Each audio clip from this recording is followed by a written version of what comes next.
பூவிருக்கும் பூவிருக்கும் தேனெடுக்க பின்னாலே வந்து வண்டாய் சிறகடிச்சான். அவன் தேனெடுக்க வட்டமிடும் மச்சான பிடிக்க கண்ணாலே வலை விரிச்சான்.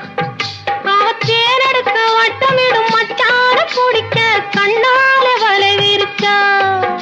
அவன் சோடி குயில் பாடுவதை சொல்லாம சொல்லி மெதுவா அணைச்சுக்கிட்டான்.